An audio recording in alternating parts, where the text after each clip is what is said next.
Hello everyone, in this video I will show you how to use Luvvoice AI text-to-speech. So first up, Luvvoice AI is a free text-to-speech with over 200 voices and 70 languages. So once you scroll down here, you can see that you can convert text-to-speech directly, or you can attach a file to convert it to speech. And you can also choose the language here.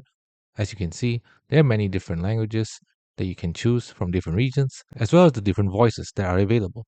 Now, some voices you do have to log in to use. So you can just create an account and use it. You can also adjust settings here, as you can see. And in order to use it, you just need to copy or type your text. So I will copy and paste my existing text, and I will just need to click generate and just wait for the prompt.